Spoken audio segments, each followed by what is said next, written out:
Alright, maadjong buntag ka natong tanan. Okay, so karon let me show you our batungan sa una, no? Okay, so karon mang-harvest na tayo. Anyway, everyday jud ko ingani mang-harvest, no, kada buntag.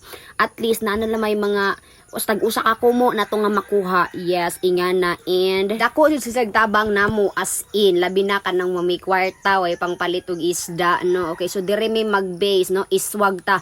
Isbog ta dire sa gulay, no, healthy foods nga na siya. And og naapod mi pangpalit og isda, then amo po ni siyang i-apil sa tinuwa. Yes, kay lami siya og sabaw ug naaning lasa sa batong, aside sa natay lasa, aside sa natay kamunggay, no, lami pod og naay batong. Yes.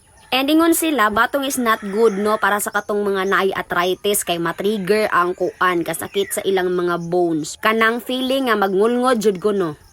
Okay, so siguro man disadvantage sa too much eating ingani nga batong, no.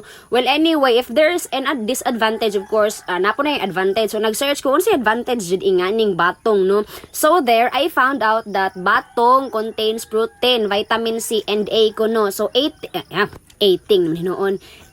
batong may have health benefits including for our heart. Char. So nainganyo ko to search more, no, and I figured it out nga batong contains no cholesterol, no, though agato ko ng bodies kinahanglan og some cholesterol for healthy cell growth, no. Too much pug ko, no, is too bad. Yes, kay ingon diri sila, high cholesterol may lead to a build-up of fat deposits in our arteries, which can decrease blood flow to our heart and brain and cause a heart attack or stroke. So therefore, in order for us to avoid this to happen nato, no, then simple, mukaon ta usahay og batong. Bisag di kanunay, at least sa hinay-hinay.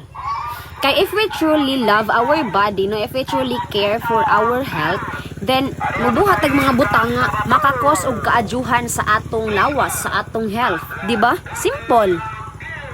So as you can see there, napunta dito yung ganas, no? Okay, so I think so ganas is maadyo para sa mga nahihang over, no? Ano nga gipang kabuhi ba?